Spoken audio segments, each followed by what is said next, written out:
Contrary to popular belief, you don't need the actual darknet to go and see people unalive themselves or do heinous things.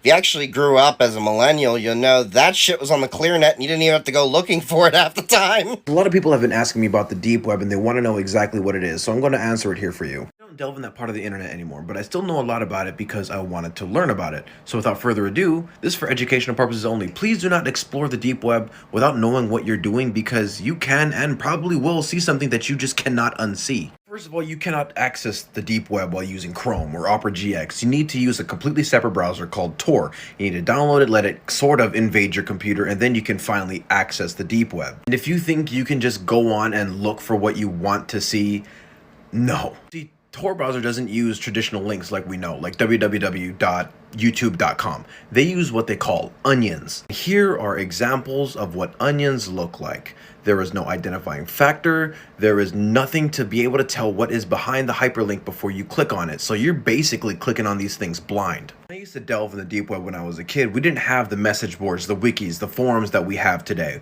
We just clicked on something and just hoped for the best. Nowadays, you have a bunch of different resources you could use to navigate the dark web. I'm just saying that back when I was doing it, we didn't have that. Just for a little glimpse of what you're getting yourself into, only 10% of all information on the internet is on the surface web, what we use every day. 90% of all information is here on the deep web. 4,000 times more information is located here on the deep web than on the surface web. And about 98 to 99% of the sites on the deep web are dead.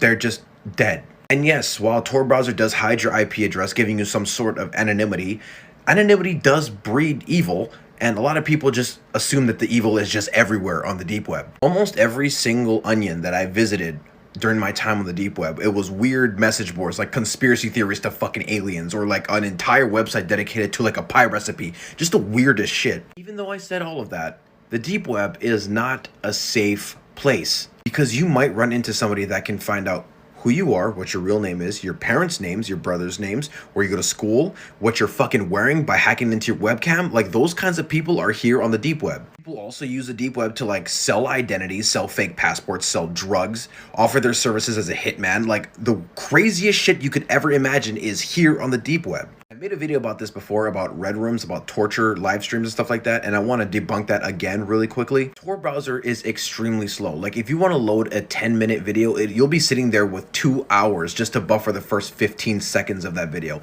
It is slow. So if the Tor browser cannot support a fucking video that's 10 minutes in length, what makes you think it's going to support a live stream? It can't. And also, considering that the deep web contains 90% of all informations known to man, but then again, all that evil shit is literally 0.00001% of the deep web. Chances of you running into things like that are slim to none, but there's still a fucking chance. Stay off the darknet. The dark web isn't all bad. It was actually created with good intentions to give people anonymity and a platform for free expression. And it has a ton of legitimate uses. So think journalists trying to communicate with people who want to stay hidden. Or people trying to keep their activities hidden from their government. Or if you want to play chess without anybody watching, yes, you can play chess on the dark web like Edward Snowden, I think. He plays chess, right? But seriously, the dark web is kind of a good place, with legitimate websites like the New York Times, BBC, CIA, Facebook. It's all there ready to be accessed securely, and it's awesome, but what makes it awesome also makes it kind of terrifying, because it's the perfect breeding ground for all types of illegal activity. I mean, think about it. If you're a criminal,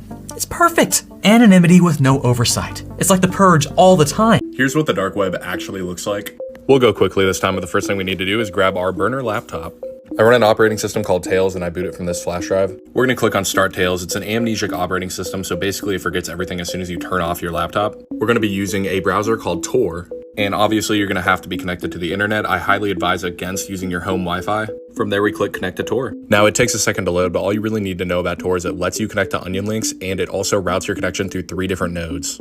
Here's what Tor looks like. Now we can access some onion links, and I have some bookmarks that I can show you. Here's an example of what a directory will look like. It's basically just like a collection of links. Directories are how a lot of people surf around in the dark web. And here's an example of just a random website that I found. It's somebody's blog titled Hi. You have a little bit of a list about things that this person wanted to write about: onions, snow, the sky, etc. You also have some links here at the bottom, and you have to be careful with these. You really never know what these are going to lead to. Prickly balloons. On Sunday, June 30th, 2013, this person thought about cactuses. The dark web itself is not illegal or scary, but because of its anonymity, the people who use it can get that way.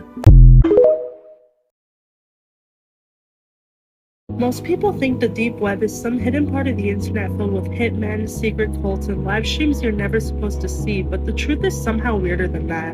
Because the deeper people dug into the dark web, the harder it became to separate fact from fiction. The easiest way to think about the internet is like an iceberg. Everything you use every day, like TikTok, YouTube, Google, is sitting above the water. But underneath it is an enormous section of the internet that search engines don't index. And buried even deeper is something called the dark web, a place that requires a special software just to access. The most common way in is through a browser called Tor. It bounces your connections through computers all around the world, making it much harder to find out who's visiting what. For years, it attracted journalists, whistleblowers, activists, and a lot of other people because once you enter the dark web, normal rules start disappearing. One of the first things many people stumble across is something called the Hidden Wiki. It's full of random links leading to all kinds of strange websites. Some are completely harmless, others are obvious scams, and some are things you probably shouldn't click at all. As the dark web grew, entire marketplaces began appearing. Sites were offering things that ranged from suspicious electronics to fake documents and hacking services. Some claimed they could unlock accounts, and others claimed they could forge identification, but most of them were probably scams. But the fact that they existed at all helped build the dark web's reputation. Then came one of the most infamous sites in dark web history, the Silk Road. It was a marketplace so notorious that it became the face of the dark web itself. Its rise and eventual shutdown transformed the dark web from an obscure corner of the internet into something people all over the world suddenly knew about. But with that came a bunch of legends. Stories about hidden chat rooms, compromised security cameras, massive databases containing stolen information, mystery boxes supposedly purchased from anonymous sellers. And then the rumors everyone has heard at least once, the so-called Red Rooms. They were alleged live broadcasts that became one of the dark web's most terrifying urban legends. But the problem is that nobody has ever been able to prove that they actually exist. Actually, a lot of researchers argue they wouldn't even work on the Tor network because the technology simply isn't built to handle that kind of live stream. Yet the story refuses to die, and I've heard people talk about Red Rooms for years. And I feel like that's part of what makes the dark web so fascinating. Yeah, the websites, the marketplaces, and the criminals are all interesting to research, but the mythology around it is insane. For every real story about the dark web, there's 100 fake ones. For every genuine mystery, there are thousands of people trying to create new ones, and the deeper you go, the less certain anything becomes.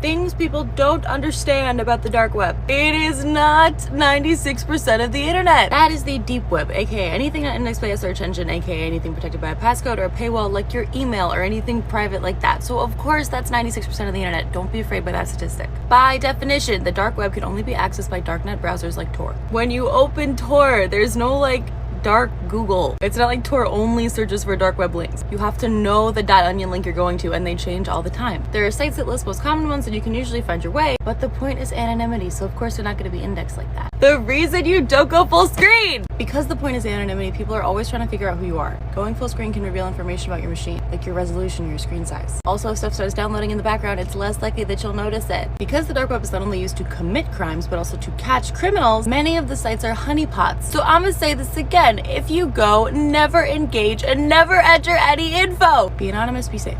Dark web facts and myths. The dark web is dark.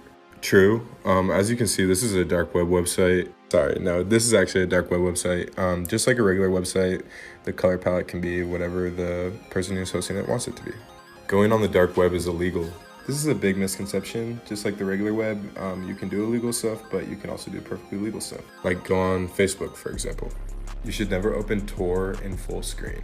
This one used to be more true. Theoretically, your traffic across websites could be tracked using your screen resolution, but now Tor builds in white space to your screen resolution to keep it in a subset of possible resolutions. Personally, I've had Tor running in full screen for this whole video and nothing's so off. Did you know that the FBI is watching everything you do? That's a myth. The FBI is not watching you Google, why do I have a headache? You can relax. Some people feel like the FBI is sitting behind their screen thinking, oh my gosh, she looked up Harry Styles again. But that's not how it works. Law enforcement does not mass watch individuals. What they actually do is investigate specific cases, use warrants or legal authority, and focus on serious threats. They're not bored, they're actually busy. Who would have thought? But if anyone's actually watching your patterns, it's not the FBI. It's actually companies. Your data goes to apps, websites, data brokers, and ad networks. And they care because it makes money. So if you're not doing the crime, organizing the crime, or financing it, you're fine. Searching embarrassing things isn't illegal, it's just human. And to be honest, we're not that interesting, and honestly, that's a good thing. I worked for the government investigating child online sex crimes, and here are some things that you should know. A majority of photos uploaded of children to the dark web are taken from normal people's Facebook and Instagram pages. If you see a suggested person on your Facebook page that you have no mutual friends with, it means that they search your profile at least 3 times. 80% of children who experience assault and exploitation are under the age of 12. The dark web is not some mysterious and exclusive place. All you have to do is download a browser.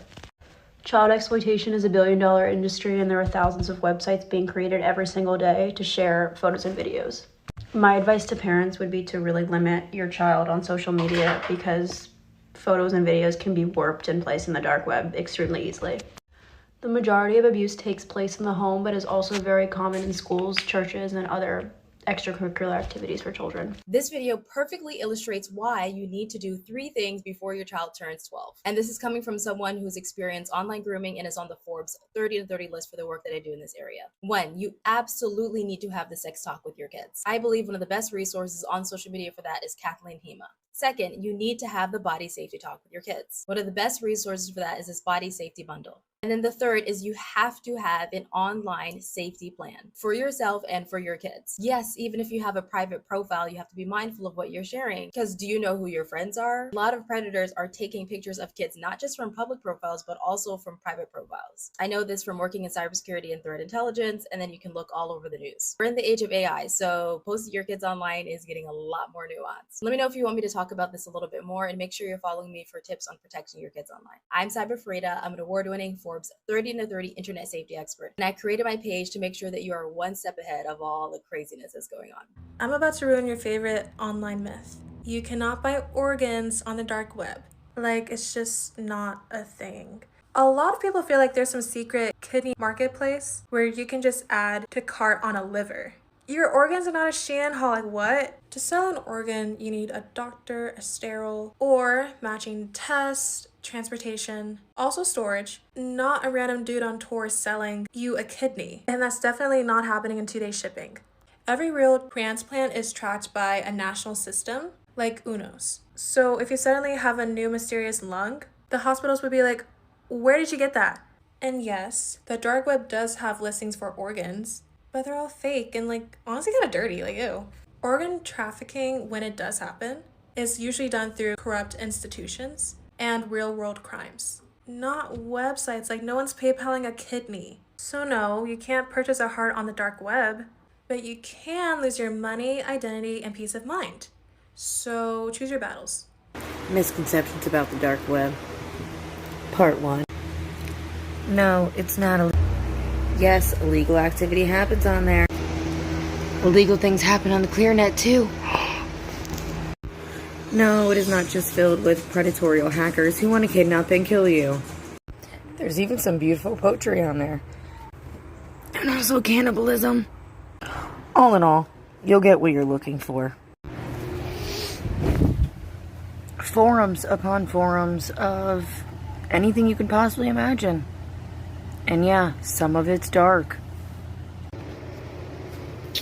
And remember, you're never completely anonymous, so don't ever share any real information with people. Come on, be a little smart, will ya? Explaining internet rabbit holes.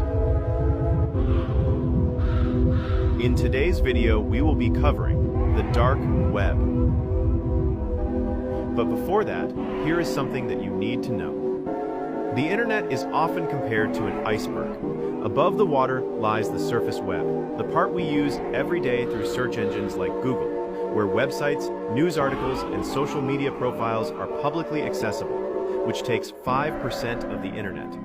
Beneath it is the much larger deep web, containing content that isn't indexed by search engines, such as emails, private databases, online banking, academic records, and subscription services, which takes 90% of the internet.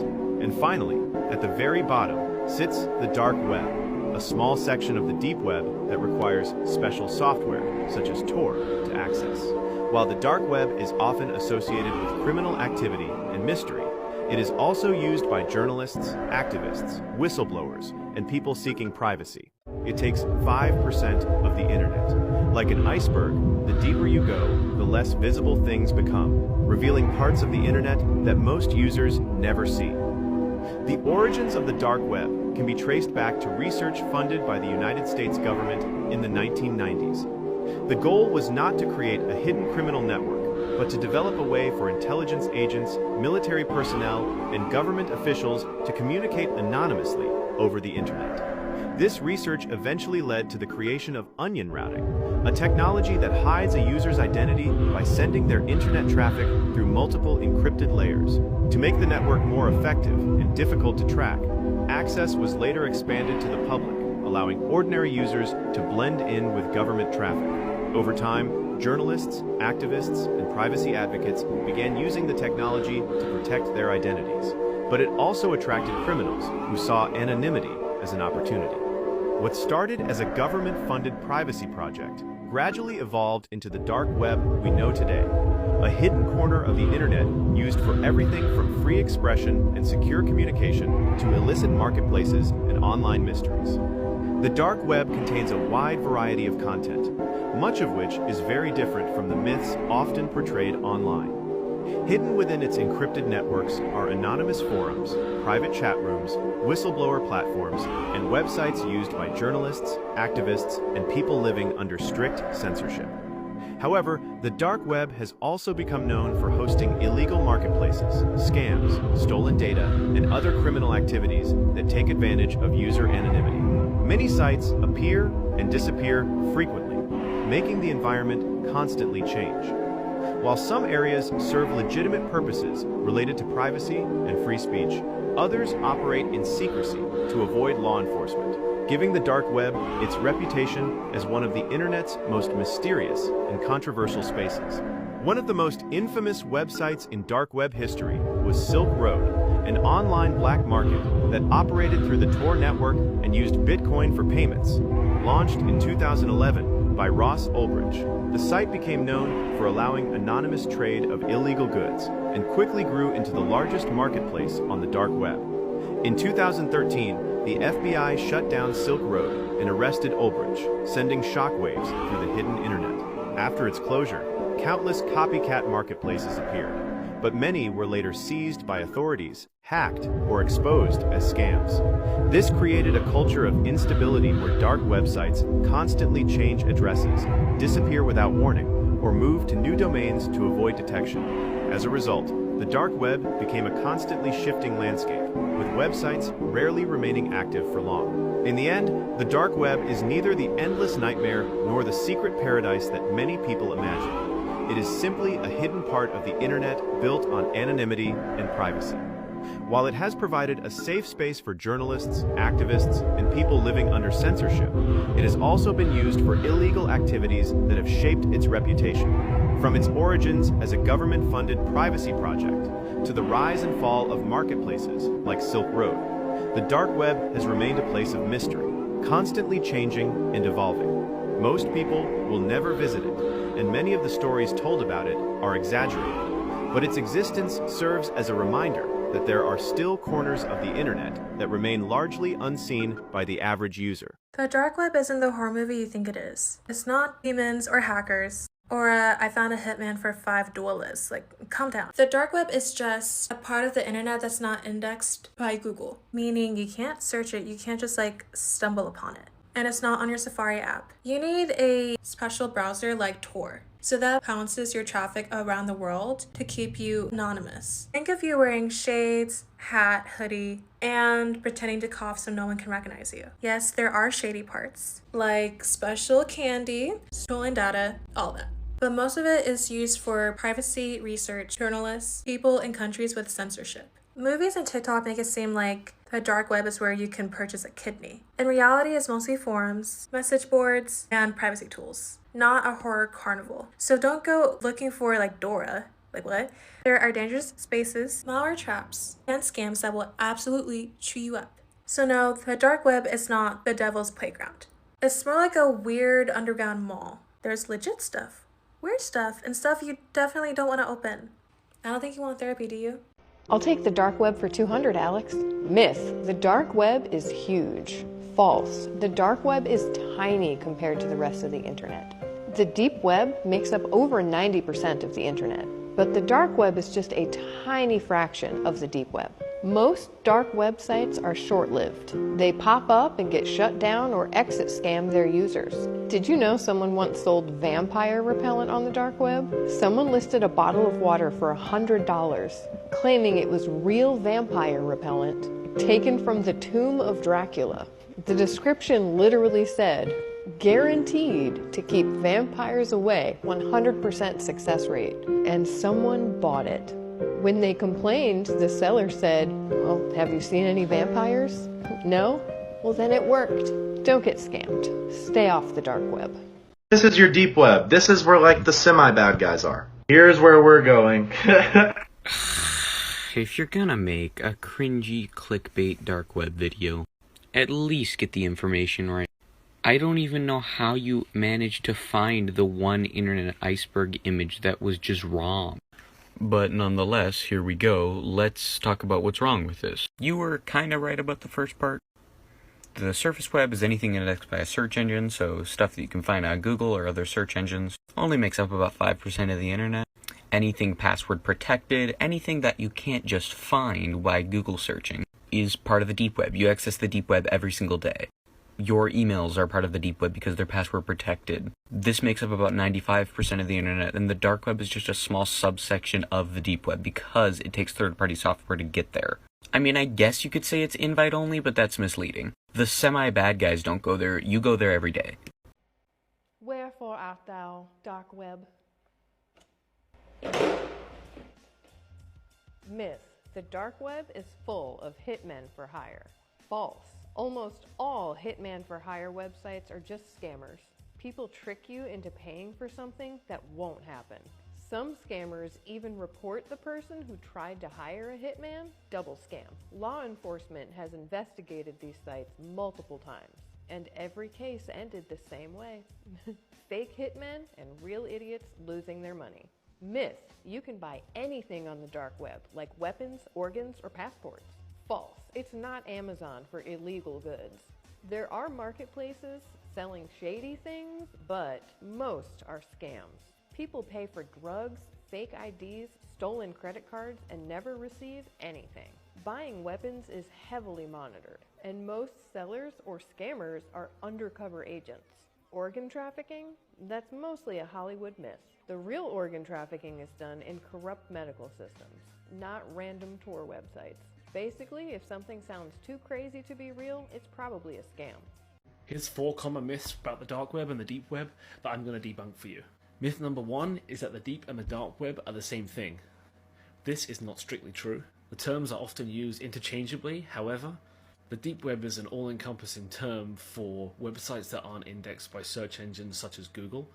And whilst this does apply to dark web content, the dark web sits on its own network and has an added layer of protection of only being able to be accessed by anonymized web browsers such as Tor. Myth number 2, the dark web websites make up the majority of the internet. Right now, the dark web compromises of roughly 60,000 domains compared to the regular web, which is over 300 million. Therefore, the dark web really doesn't occupy the majority of the internet. Myth number 3 is that all activity on the deep and dark web is illegal. While some internet-based criminals do use the deep and dark web for illicit and illegal acts, the majority of internet-based crime is actually done on the regular public web. Myth number 4 is that the deep and dark web is full of cybercriminals carrying out illicit acts. The reality of this is that secure online services are just tools that people can use to anonymize themselves and conduct transactions over the internet in a secure manner. Whether it's illegal or not, it's very difficult to tell. Leave your questions down below in the comments and give me a follow for more cybersecurity. Is the dark web a CIA honeypot? Not exactly, but they have a website on the dark web that I'll show you. Let's open up Tor, and we're going to search for the CIA on EMEA. Sometimes it takes some searching, but the CIA actually hosts a website on the dark web. You can see the onion link. Now, a while back, this website, along with numerous other things, sparked debate about, is the CIA controlling the dark web, and are they monitoring it? Now, realistically speaking, yes, the CIA is probably hosting numerous sites that are honeypots meant to catch bad people. But the dark web itself was not created by the CIA. However, it was kind of created by the Navy. In the mid-1990s, the US Naval Research Laboratory created the fundamental technology for onion routing, which is basically how you use the dark web. It was designed and funded by these people for online intelligence communications, with anonymity in mind. Now, unfortunately, because of this anonymity, a lot of very terrible things go on the dark web. But it also acts as a very, very important tool for a ton of people around the world. I'll make a video on that later, but that answers the question of... Actually, you'd be surprised how many people use it are not actually doing shady things with it. Years ago, I used to actually do a little bit of freelance journalism, and I actually did connect with many people around the world. I found a shocking number of journalists that are in tumultuous countries had to use Tor to be able to get news about their own country outside of their borders. I have seen everything from journalists trying to organize mobile battery-operated printers, regular printers, to be smuggled in Cuba, organized over Darknet. There's actually quite a few LGBT people that have to use Tor in their countries to be able to communicate with our communities. To the point that some of these people in the community, that's their only access to access adult material.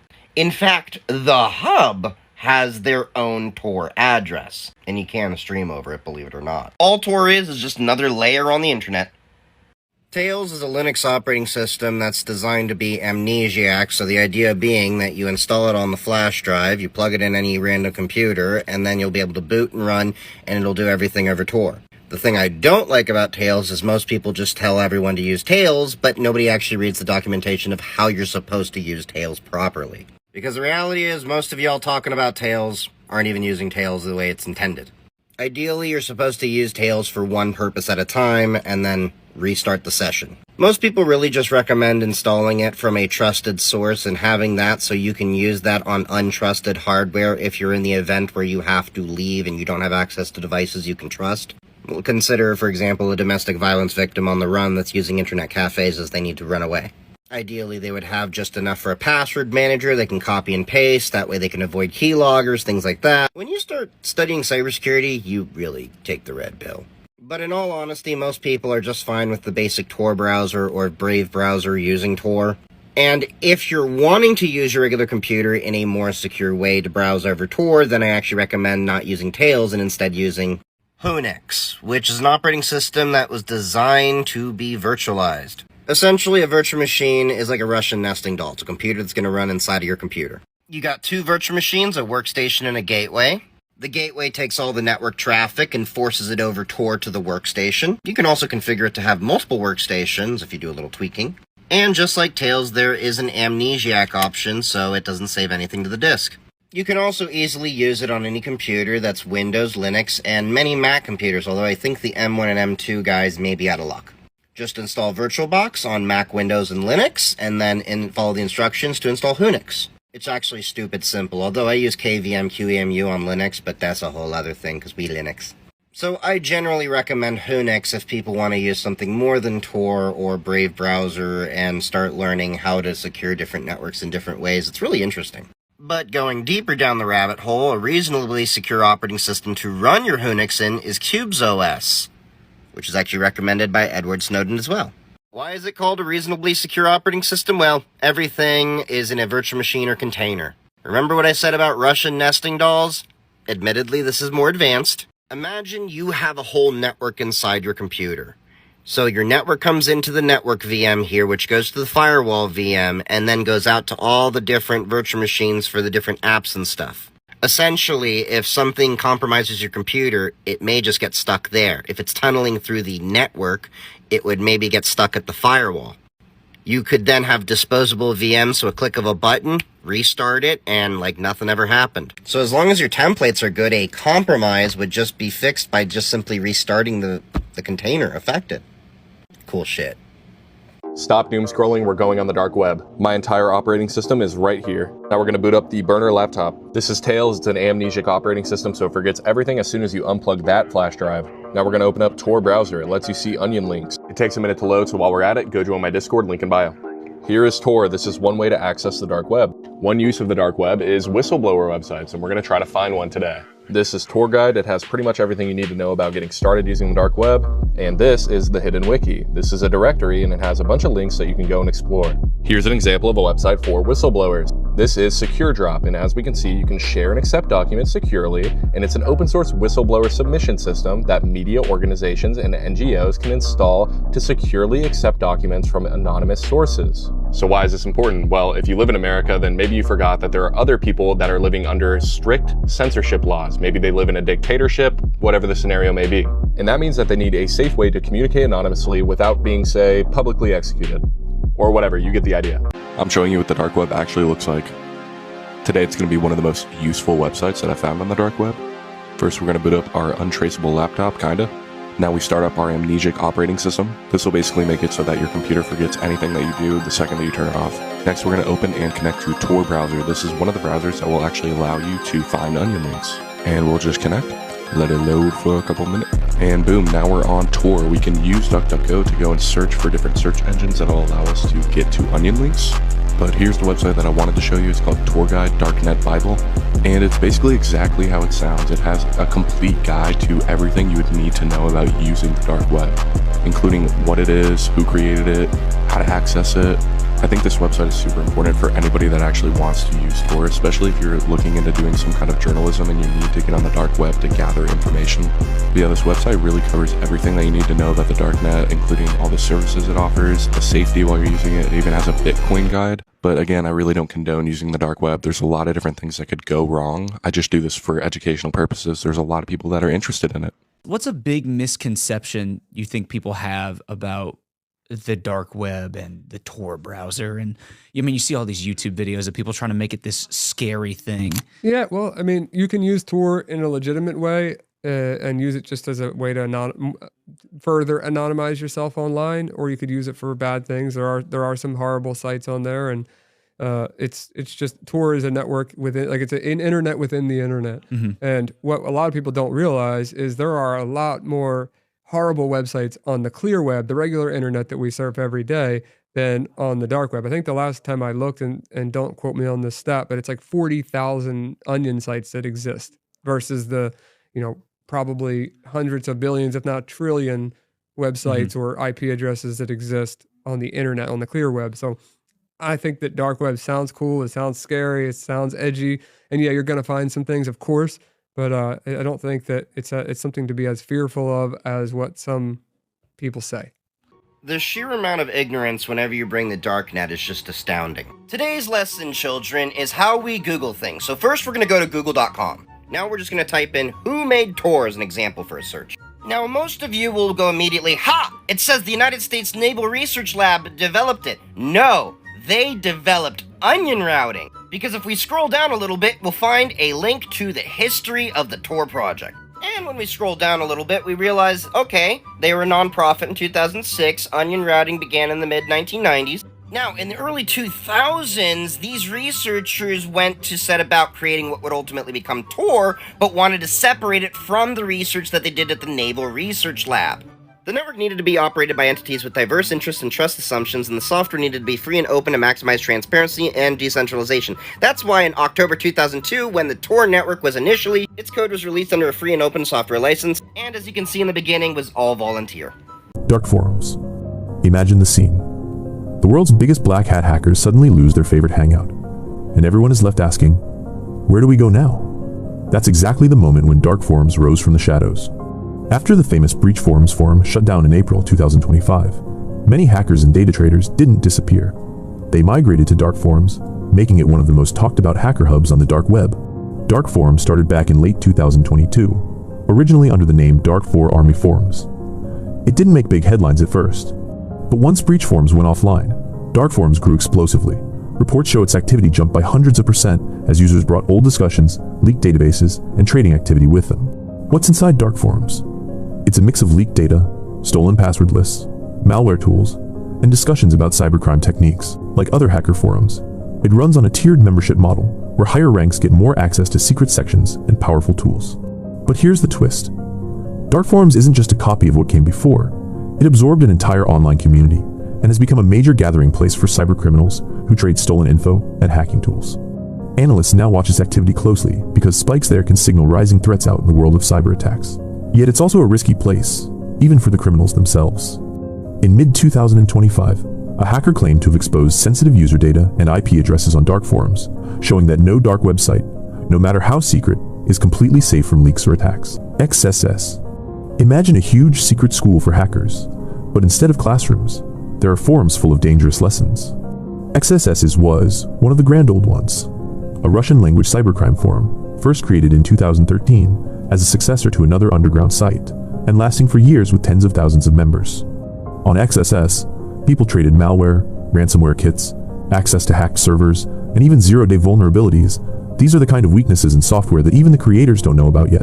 Soon after its admin was arrested, it became a central hub for serious threat actors. For anyone studying how real hacker groups recruit and train, XSS was a treasure trove, not because it was good, but because it showed how organized and large this underground world could become, especially in non-English speaking communities. Free hacks. Have you ever heard the phrase, only the best get in? Free hacks operated a bit like that. Established around 2014, Free hacks became known as an elite Russian elite community of hackers, not welcoming everyone with open arms. Instead, it focused on advanced topics like carding, distributed denial of service attacks, DDoS, and high-level cybercrime techniques. This forum didn't just toss around scripts and stolen data. It was a club for experts, where trust and operational security mattered above everything. Members swapped detailed tutorials on financial fraud, infiltration strategies, and cutting-edge tools, creating an environment where only serious players hung out. It's the kind of place where each post could read like a textbook chapter, just one you'd never want to wind up in by accident. Hidden answers. What if there was a question and answer corner of the dark web where people asked anything they wanted? Hidden Answers was exactly that. This forum worked like a secret version of Quora or Stack Exchange, but for dark web questions. Users asked about hacking techniques, cybersecurity tips, and even how certain marketplaces worked. Though many answers were sketchy or dangerous, the idea was powerful. Even in a world of secrecy, questions still mattered. It showed that not all dark web forums were simple marketplaces. Some were communities trying to share knowledge, for better or worse. Too easy. Let's end with something you might unexpectedly relate to. Too Easy, a place that became known for its hacking resources aimed at beginners. Unlike elite forums full of experts, Too Easy provided basic tutorials, tools, and guides on hacking tactics, making it an entry point for people curious about cybercrime. But that also meant a huge ethical and legal risk. Many of those guides teach illegal acts, and simply browsing them could get someone into trouble with the law. It's a reminder that not all dark web forums hide behind layers of encrypted tech. Some become popular simply because they promise answers, even if those answers should never be acted upon. Tor carding. Imagine a marketplace where the main product isn't shoes or phones, but stolen credit card numbers. That was the world of the Tor carding forum. Founded by someone known as Verto, this forum specialized in carding, which means trading stolen credit card details, fake identities, and digital cash schemes. In 2013 and 2014, it became so active that law enforcement connected fake, counterfeit banknotes being passed in the real world back to deals made on the site. When investigators tracked some of the sales, they traced them straight to criminal activity in Uganda. Because the site charged a fee just to register, around $50, it wasn't just thrown together.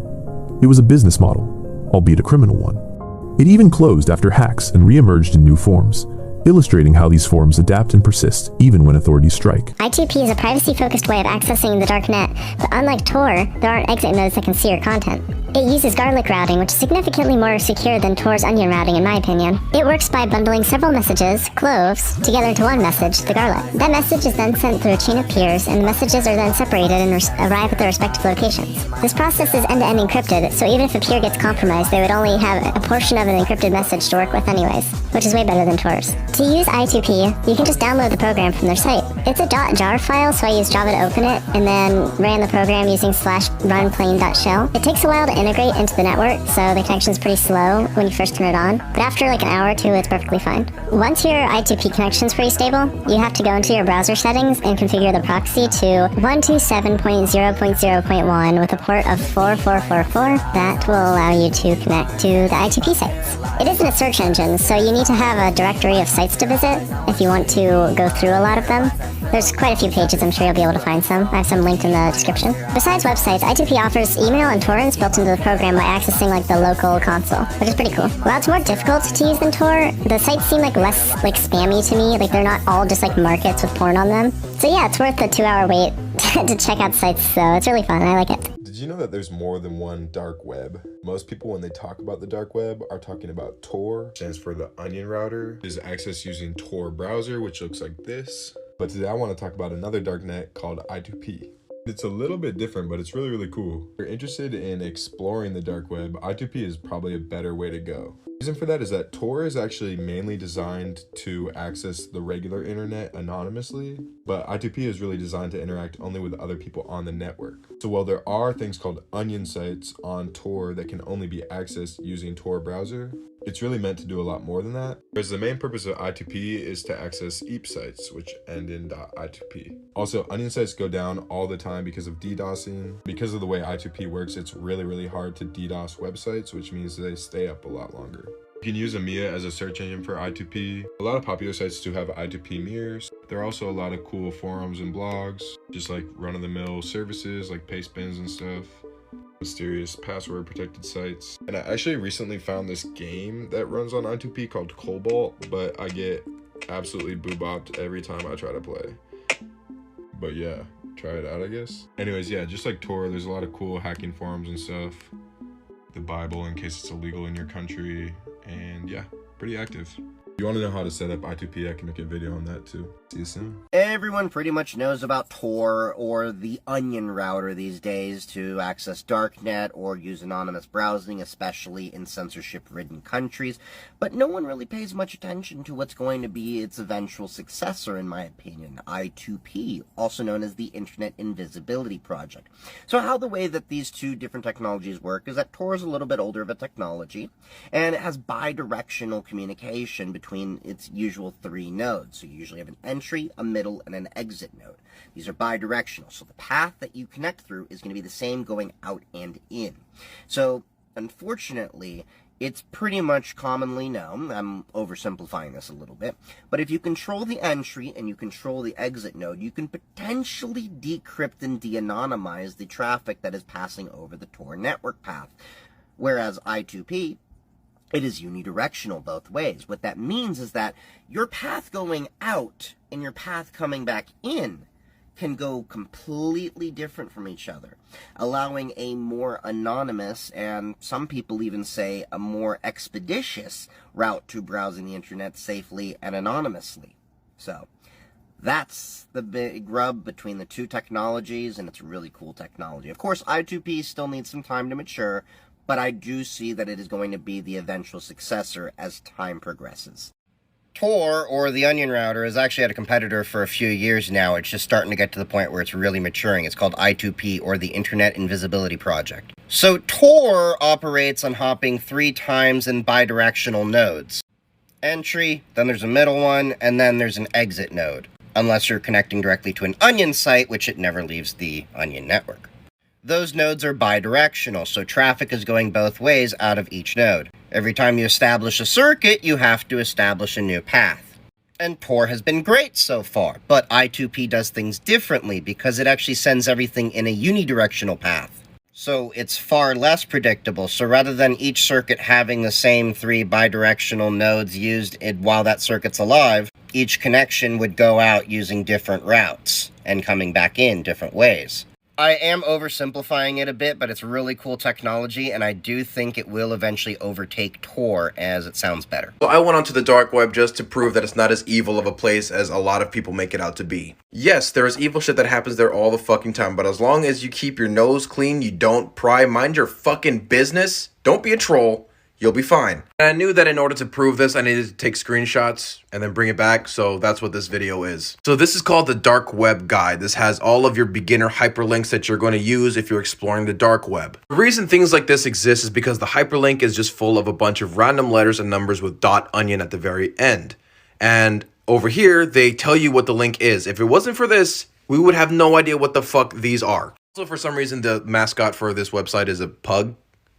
Okay, more .onion links. There is a shit ton, like a shit ton. There's also like a bunch of links to like drug websites, but I can almost guarantee you that almost all of them are run by the DEA.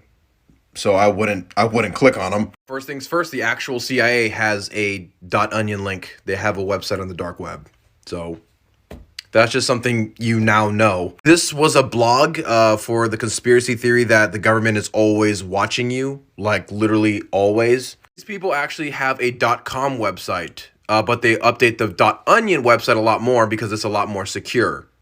Obviously. I read the fuck out of this website. You couldn't tell by now there's a bunch of tinfoil hat wearing, conspiracy theory believing fucking Y2K people on the internet that believe that the government's always out to get you and the government's always watching. I mean, they are, but like not to the extent that these people believe. This was a very small news blog where like they put like news that happens around the world. By the way, I read a user of the Genesis Market sentenced. He literally used one of the drug websites on the dark web and got caught. So that's just more proof. This one was like the most intriguing one to me. So this one was run by a gray hat hacker. So a gray hat hacker is somebody who is a good hacker, like a white hat hacker who hacks for good.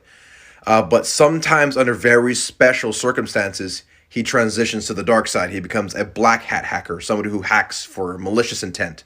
He's a gray hat hacker. It's very interesting. On this website, he has a bunch of his projects that he's currently working on, websites that he manages. Also, he's a penetration tester. If you don't know what that is, it's somebody that tries to hack into companies to see if their firewalls are secure. It's white hat hacking. That's what a white hat hacker is. He also has a bunch of different guides on how to self-diagnose your hacking abilities and stuff like that. Like it's a really interesting website. I didn't screenshot it, but there was a website that was extremely fucking religious. Like they said that they had the uncensored Bible, but you needed to download it in order to read it. And fuck that. Another tip, never download anything from the dark web. Ever, ever, ever. I don't give a fuck. Don't ever download anything. But yeah, the dark web isn't as malicious as a lot of people think, but I still wouldn't suggest going there because there is some malicious people on the fucking dark web. It was really fun. I'll do that again. Do you guys want me to do that again? I'll fucking do it again, even if you don't want me to do it again. I'll fucking do it again right now. I went onto the dark web just to prove that it's not as evil of a place as a lot of people make it out to be. A lot of comments that are like, that's not the dark web. Do you even know how to get onto the dark web? God, you're a poser. What did you think the dark web was going to be? Immediate me getting hacked with CP and snuff porn getting flashed into my face with black background and red text? Is that what you thought it was going to be? There is bad shit that happens on there. I'm not fucking denying that, but it's extremely hard to find because they want it to be extremely hard to find, because if it was easy to find, they would no longer be around. Duh. I said that wasn't the darknet, so let's take a look at what you guys think the darknet is, huh? I thought it was this, like this whole thing is the darknet, because I was on level 4 using Tor-like services, and that's literally called the darknet. Maybe you guys are talking about something below that, so let's go over that. The closed shell system required. You know what a closed shell system is? It's literally hooking up a LAN cable to a server and then the other end to your laptop.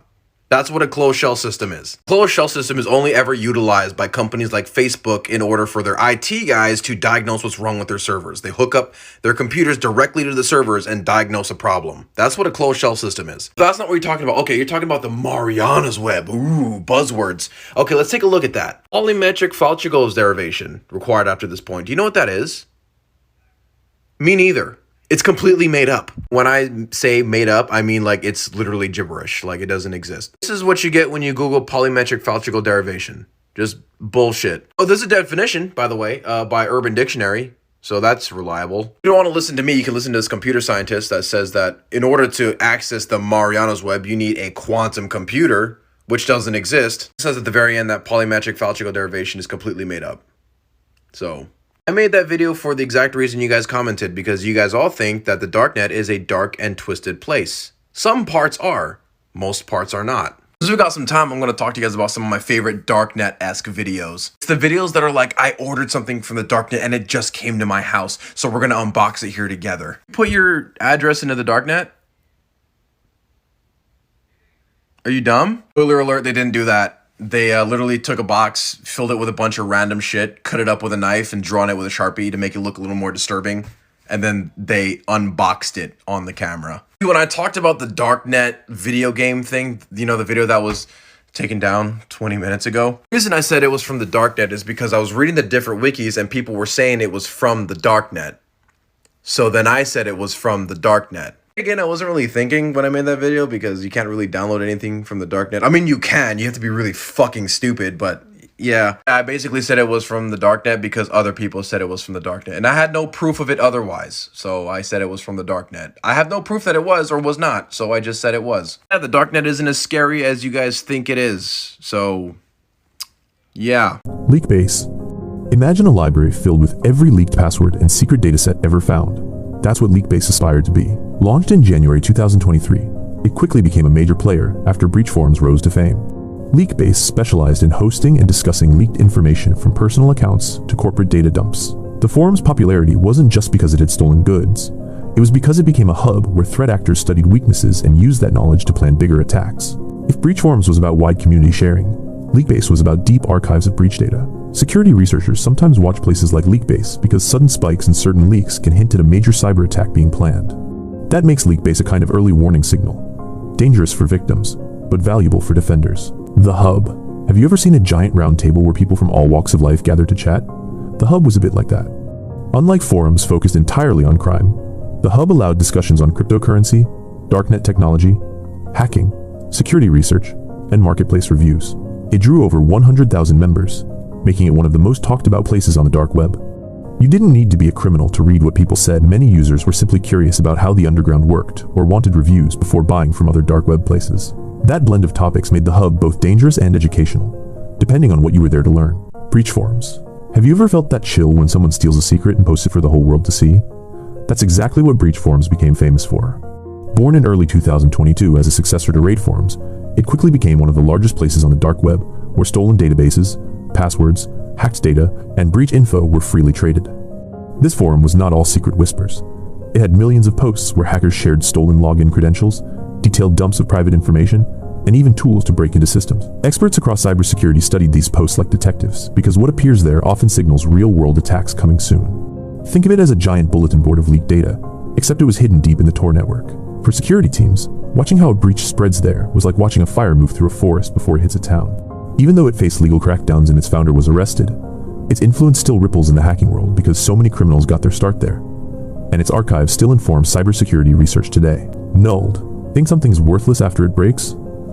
Not for Nulled. Founded in 2015, this English-language forum focused on stolen accounts, leaked databases, and cracked software licenses.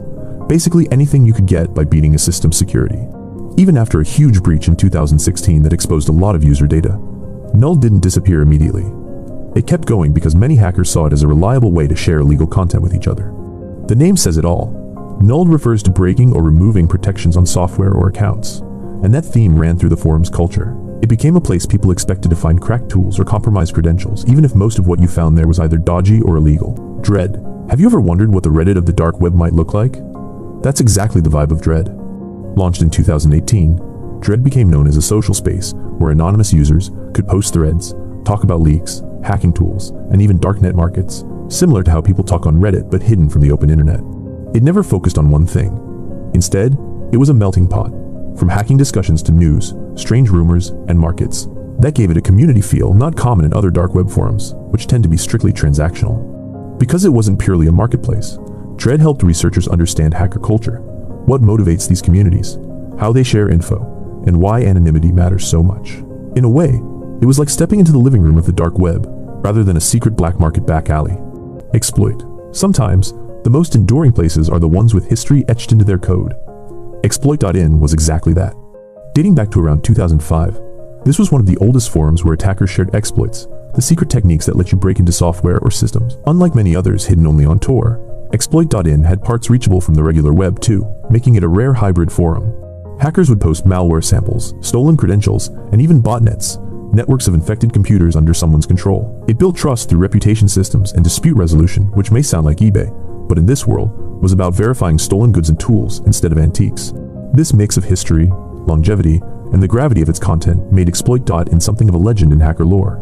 Launched in February of 2018, Dread has quickly become one of the largest and most active social media platforms on the dark web.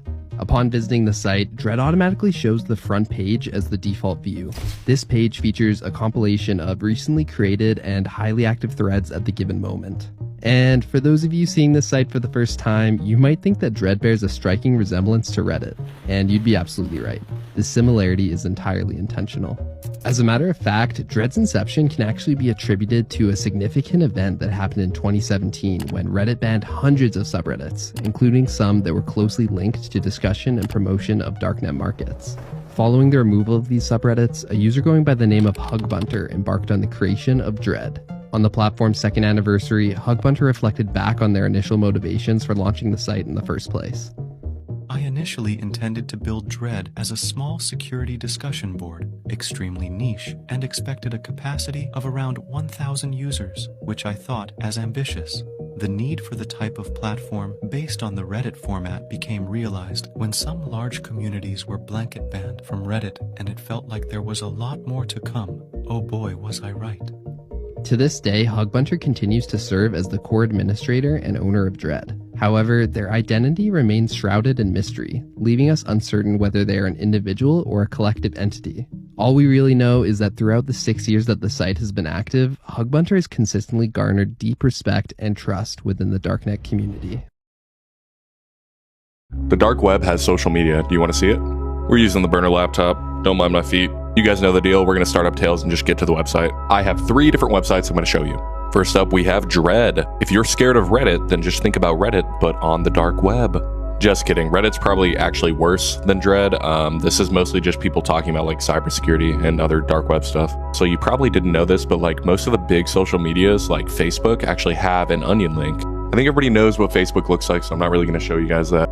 And damn, the last one I was going to show you guys actually already switched addresses. This is something that happens a lot on the dark web. I mean, links will just switch kind of constantly, I'm assuming for security reasons. But guys, if you watched this far, I'm going to be making a Discord server. So if you want to join, look out for the link in my bio for the invite. See ya. Here's what people are talking about on dark web Twitter. Let's start up Tor browser. Boom. This is Pitch. Pitch is basically the dark web equivalent to Twitter. And yeah, this is what it looks like. And I'll scroll through and show you guys what some of the people are talking about on here.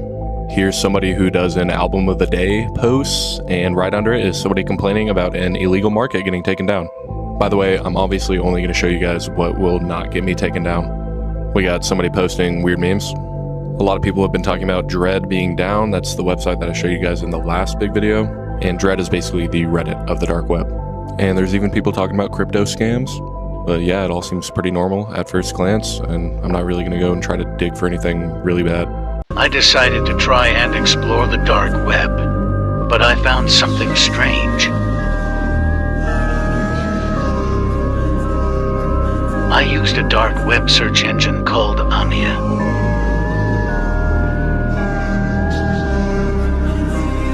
There was a list of links, but something stood out.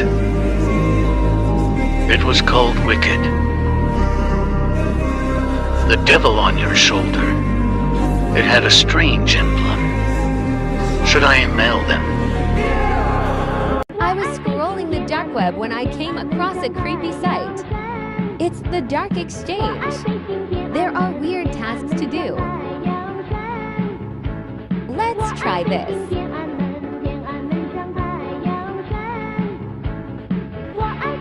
Filling out information.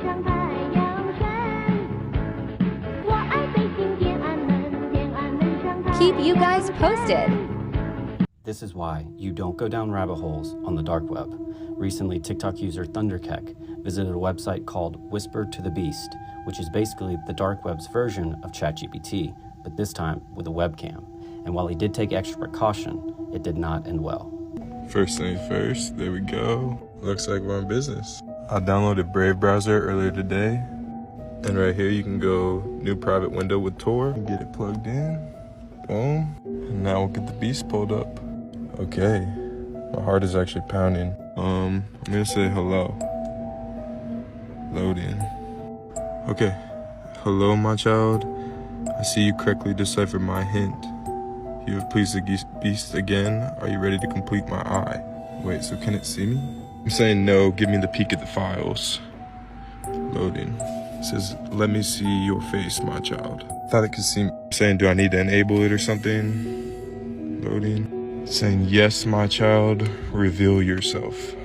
How do I'm literally, whoa. My heart is like racing. One sec. Okay, here we go. Clicking allow. Okay, we got a green light. Whoa, okay, I didn't even message it and it's just loading. Okay, typing. You have pleased the beast, my child. Here's your peek. There are 7 files in the encrypted directory. They are titled readme.txt, chords.csv, contacts.csv, walletinfo.txt, vid6.bin, script.py, and one I will not say. Oh, I'm not liking this. Okay, I'm saying, can you send me them? And is typing out another Walmart link. I really do not. Bro, this thing is just asking me. Oh, it's typing again. It is only 16.1. Okay, we gotta go. Very bad. Very bad idea. Very, very bad idea. We are not doing that. Come on. Come on. Waiting for connection. Come on. Okay, I gotta get my car. There we go. I'm leaving right now. Here's another good site on the dark web. So the site is called Prison Island, and it claims to be the best reality TV show available only on the dark web. Apparently it's really similar to Love Island, except it uses people within the Florida State Penitentiary system. I guess they're on season 4 now, and these are the contestants. Apparently this guy, Ned, is back from season 2, so good for him. They keep advertising the Prison Island Super Subscriber package, which apparently makes it available on mobile. Yeah, these people who I guess also uploaded pictures of themselves seem to rate it really well. So, I mean, I'm sold. Let's talk about some of the top dark web marketplaces where cybercriminals operate. Disclaimer, this is for informational and research purposes only. I am not condoning you go do any crime. So, now that that's out of the way, let's get to it. Despite law enforcement crackdowns and growing scrutiny over the dark web, it is still a prolific spot for cybercriminal activity, offering anything from drugs, illegal services, stolen data, and, of course, malicious code. Security researchers have been closely monitoring these dark areas of the internet and have identified some of the notable marketplaces that have been operating through 2024 and 2025. First, we're going to talk about Abacus Market. This is a relatively new dark web marketplace that took over after the Alpha Bay takedown. This marketplace is said to have over 40,000 offerings and is valued at over $15 million. Next up, we're going to talk about Styx Market. Styx Market launched in 2023 and focuses mostly on financial crime. This marketplace is known for their strict user verification processes. Next up, we're going to talk about Brian's Club. This dark web marketplace has been around for just about a decade now, and this marketplace focuses on credit card fraud. Moving on, we're going to talk about Russian Market, and you may not expect this due to the name, however, it is primarily in English. And like many other criminal marketplaces, focus on selling stolen data. Moving on, we have Biden Cash, which has been around since 2022 and is notorious for criminal activity around stolen credit cards and PII, which is personally identifiable information. Next, we're going to talk about We the North, which is a Canadian marketplace. This market hit the digital underground in 2021 and offers things like counterfeit documents, financial fraud tools, malware, and more. Lastly, we're going to talk about Torzon Market, launched in September of 2022 and features more than 11,000 illegal products. So, as security researchers, why do we care? Dark web marketplaces can be monitored by legitimate cybersecurity researchers to identify threats, trending malware, compromised credentials, and so much more. This allows the good guys to get ahead of the bad guys before disaster strikes. For more cybersecurity research, go ahead and give my account a follow, and I will see you next time. Let's go on the dark web. First, we gotta get the burner laptop from my allegedly possessed doll. Yeah. Now we can plug in the operating system. Let's connect. Boom, Tor browser. We got motion, twin. All right, this is Hidden Secret Society. This is a creepy website that I found a little bit ago. Let's go back through it. They claim to be able to make your dreams come true. Quick disclaimer, I think it's obvious that this website is for sure a scam. Last time I posted this, I had a bunch of people DMing me asking for the link because they wanted to join the Illuminati. Don't do that. Still, I think it's pretty fun to go through and kind of show you guys what kind of scams these guys are providing. And also, they've updated their site. They have some new AI images that are offering some pretty weird stuff. We got the magical well for only $5, palmistry, $7, third eye. We're about to click on that in a second. Horoscope astrology, $6. Down at the bottom, we have a little message. Secret devils, you just need to perform our spells packed with the devil, dream and powers. And for some reason down here, it says, if you are Muslim, please refrain from joining. What's up with the third eye? Ooh, the gateway to the underworld. I need a username and password. Should I do it? Here are some of the worst things ever found on the dark web, part 1. This is why you should never send nudes. This is the story of Pink Meth.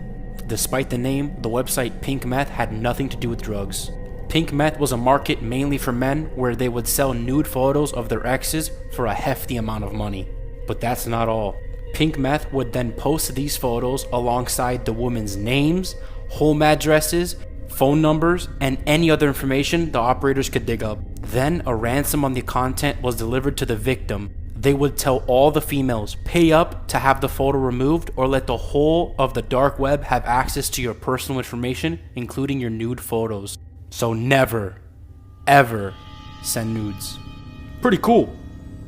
Okay, so even though I tell everybody that watches my videos not to go and visit the dark web, I'd be an idiot to assume that nobody's gonna do it. So here's what you do if you find something that's really bad on the dark web. Researching the dark web, you'll find all kinds of different horror stories about what you can find on there. And well, in this video, I don't want to name all of these specifically because I want the video to stay up. I think you guys can kind of assume what I'd be talking about. For the sake of being simple, an example would be like videos of people getting hurt, yada yada, stuff like that. Here's what you would do if you want to take action in that scenario and try to put a stop to it. Really, a lot of us are just powerless in these situations because, I mean, not everybody's some kind of genius hacker that can just infiltrate these people and take down whatever they're posting about. But what you can do is report a cyber tip. You can go to report.cybertip.org and actually report these people for what they're doing. There's another website that does a very similar thing based in the UK, and I'll link both of those in my bio. And yeah, sadly, a lot of us are powerless in these situations. Personally, I haven't came across anything that I would need to do like this, but I also don't really go out of my way to search for stuff like that. A lot of people will say that giving a cyber tip is useless, but it at least gives it a chance to get investigated by the authorities that can actually do something about it. Besa Mafia.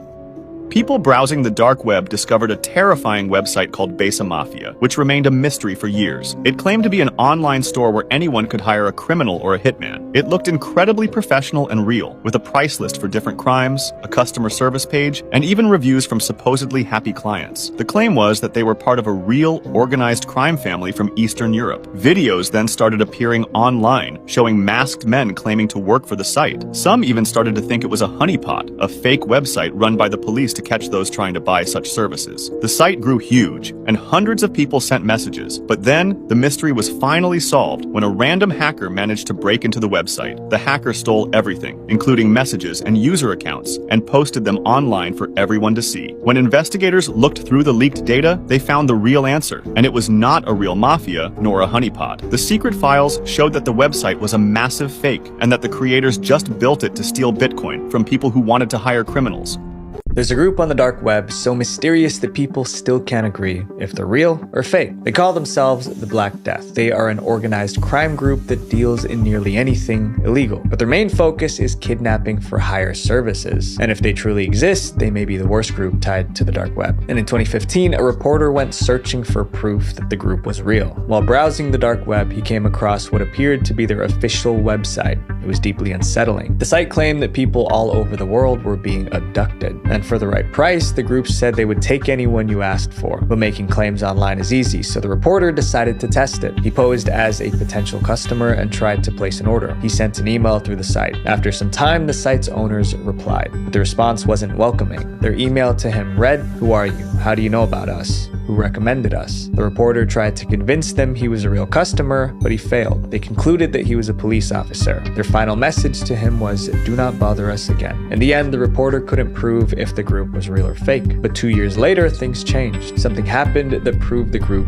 existed. The Marianas Web is a concept that exists more in the realm of internet mythology. It is often described in online forums, conspiracy theories, and digital folklore as the deepest and most secretive layer of the internet, far beyond the surface web, deep web, and even the dark web. Named after the Mariana Trench, the deepest part of the world's oceans, the Marianas Web is portrayed as a hidden digital realm where the most sensitive, powerful, or forbidden information resides. There is no confirmed evidence that the Marianas Web actually exists in any functional or technical form, and it is widely regarded as a fabricated idea or extreme exaggeration of the lesser-known corners of the web. According to the lore, the Marianas Web is inaccessible through any known software or browsing method used for the other internet layers. It is said to be encrypted with quantum-level computing and protected by protocols far beyond the capabilities of modern technology. Some theories claim it can only be accessed through advanced artificial intelligence, highly restricted government systems, or even biological computing interfaces. These ideas are based purely in speculation, as no practical example or verifiable technology currently exists that supports such a system.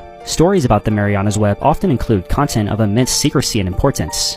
Some describe it as a digital archive of suppressed knowledge, such as classified government research, extraterrestrial communications, advanced artificial intelligence, or even ancient hidden knowledge. Others suggest it is where the true decision-making entities of the world reside, far removed from the public and even governmental scrutiny. These claims are typically unsupported, but nonetheless, the allure of the unknown has helped sustain the myth of the Marianas Web. From a technical standpoint, no structure or protocol currently supports the kind of layered, secretive, and impenetrable internet environment that the Marianas Web is alleged to be. The internet operates on a foundation of interconnected networks using established protocols, and while there are secure and private systems such as VPNs or classified government networks, none of these approach the fantastical depth of secrecy attributed to the Marianas Web. It reflects society's concerns about what might lie beyond public access, and in this way, the Marianas Web is less a functioning part of the internet and more of a symbol, one that represents the ultimate hidden layer where the most powerful forces might be at work, beyond the reach of ordinary users, government, or even current technology. If you've heard of Tor, I2P, or the Darknet, you've probably been fed some boogeyman stories about that's where you don't want to go, where the bad place of the internet is, but in reality, most of what the Darknet actually is used for is to circumvent censorship in oppressive countries. For example, many LGBT people in oppressive countries actually have to use the Darknet so that they can actually communicate with other people in the community. There's legitimate sites like the BBC, ProPublica, a certain hub, Proton Mail, and others that actually have Tor-facing addresses. In some places, yeah, that's how they even access Facebook. But oftentimes, if you're in a censored country, you still can't access the network because of how they firewall the nation. So how we get around that is Snowflake, and it's as simple as you can help them out by installing an extension on Firefox or Chrome. So that way, people can connect with their Tor browser using the Snowflake protocol to people who are voluntarily letting people circumvent censorship. I've helped 14 people within the past 24 hours. The past 24 hours, this dark web website has gone absolutely insane.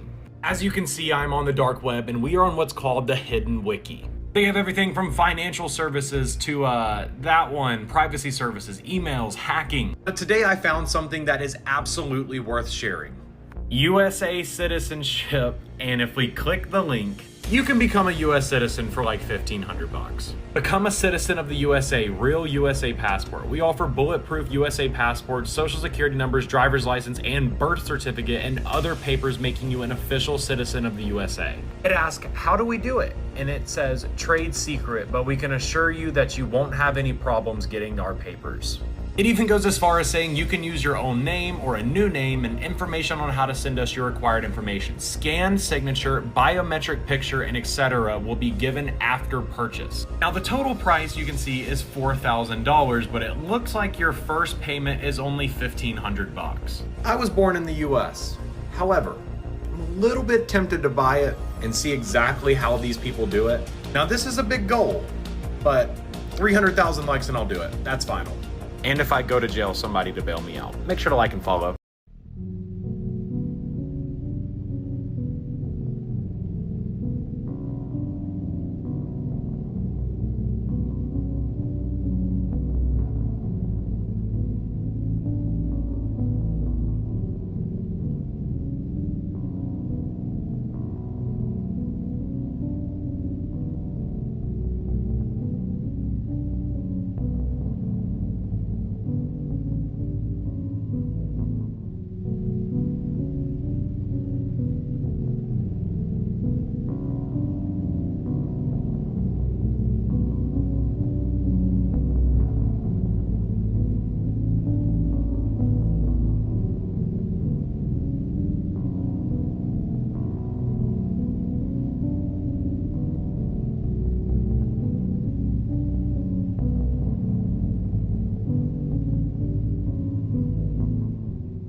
Why is it super important that we have the dark web? I said I was going to make a video yapping about this, so I'm going to do it real quick. When people think about the dark web, all they think about is like all the illegal stuff going on. And I cannot lie to you, there is a lot of that happening on the dark web.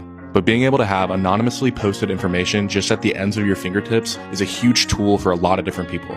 One good example is political whistleblowers. Using the dark web, they have the ability to investigate and post about different information that usually you wouldn't be able to find or talk about. Which brings me to censorship. The harsh reality of the world that we live in today is that there are many different countries that are under huge censorship laws. The obvious example for this would be North Korea. You know, every little thing that these people do in these countries is always being watched by the government. And they could be getting fed harmful lies, which is where the freedom of information or the dark web comes into play. I mean, maybe we're getting fed some lies. But yeah, those are some examples of why the dark web can be a good tool.